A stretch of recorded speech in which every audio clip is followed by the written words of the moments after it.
అంశాలు కేవలం ఒకటేనమ్మా. నిన్న చట్టసభలో రాజ్యసభలో ఒక రాజ్యసభ మెంబర్ అయినటువంటి విజయసాయి రెడ్డి అసలు ఆయనకు అప్పుడు దాని గురించి ఏమైనా మాట్లాడితే ఎవరైనా యాక్సెప్ట్ చేస్తారు, కానీ తెలంగాణ ప్రభుత్వం కూలిపోతుంది అనే మాట ఎందుకు వచ్చింది నీ నోట్ల నుంచి? దీని వెనకాల దాగిన కుట్ర ఏంది? ఆన్ రికార్డులో ఒక చట్టసభలో మాట్లాడినటువంటి దీన్ని యాక్షన్ తీసుకోమని మేము కంప్లైంట్ రేజ్ చేయడం అయింది. ఆ కంప్లైంట్ కూడా ఒకసారి తీసుకున్నారా? కాపీలు తీసుకోండి తొందరగా. దయచేసి మీడియా సోదరులకు అందరికీ విన్నవించుకుంటున్నా ఈరోజు ఒక జూబ్లీ హిల్స్ పోలీస్ స్టేషన్లోనో బంజారా హిల్స్ పోలీస్ స్టేషన్లో ఇచ్చిన కంప్లైంటే కాదు, ఇది యావత్ తెలంగాణ ప్రజలు గమనించాల్సినటువంటి కంప్లైంటు.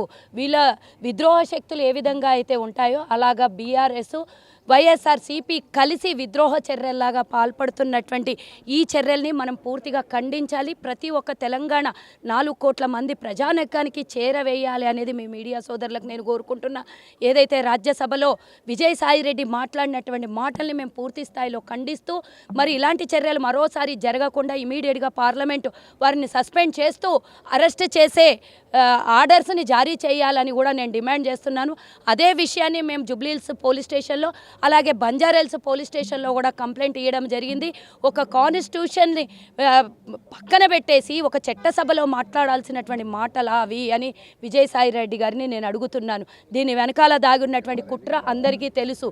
కేసీఆర్ జగన్మోహన్ రెడ్డి కుట్ర అనేదే ఈరోజు విజయసాయి రెడ్డి నోట్లో నుంచి వచ్చినటువంటి ఆ మాట. దీని వెనకాల ఎంత పెద్ద స్వార్థము ఎంత పెద్ద కుట్ర ఉంటే ఈ విధంగా ప్రభుత్వం కూలిపోతుంది అని ఒక చట్టసభలో పార్లమెంటులో యావత్ భారతదేశంలో ఉన్నటువంటి 142 కోట్ల మంది చూసే విధంగా మాట్లాడాడు అంటే వారి మీద వారికి అసహ్యం వేయట్లేదేమో, కానీ తెలంగాణ ప్రజలకు మాత్రం ఆక్రోశం కోపం ఆవేదన ఉన్నదని మాత్రం వీళ్ళకి తెలియజేస్తున్నా. కోరుకొని తెచ్చుకున్న తెలంగాణలో కేసీఆర్ పరిపాలన చూసి వాళ్ళ పరిపాలన వద్దు అనే ఈరోజు పూర్తి స్థాయిలో మాకు మ్యాండేట్ ఇచ్చి కాంగ్రెస్ ప్రభుత్వాన్ని ఏర్పాటు చేసినటువంటి ప్రజలు, ఇది ఎవరితోనో గుంజుకున్నటువంటి ప్రభుత్వం కాదు, ప్రజలు ఇచ్చిన ఆశీర్వాదము. ఈ ఆశీర్వాదాన్ని ఎన్ని లక్షల కోట్లు పెట్టినా కూడా ఎవ్వరి తలలో వెంట్రుకను కూడా పీకలేరు అనేది నేను వీరికి ఇస్తున్నటువంటి హెచ్చరిక. మీరు ఇలాంటి కుట్రలు ఎన్ని చేసినా తెలంగాణ ప్రజలు దేనికి లొంగరు. ఈ ప్రభుత్వాన్ని కూల్చేయాలి అనే మీ దుర్బుద్ధిని తిరిగి కొడతారు అనేది మాత్రం గుర్తుంచుకోవాలని వీరందరికీ నేను హెచ్చరిస్తున్నా. మరోసారి ఇలాంటి మాటలు రిపీట్ కావద్దు. ఇలాంటి కుట్రలకు అడ్డుకట్ట వేయాలి అని తెలంగాణ ప్రజలు యావత్ తెలంగాణ ప్రజలు గమనించి వీరి మీద ప్రభుత్వ పరంగా చట్టరీత్యా యాక్షన్ తీసుకోవాలి.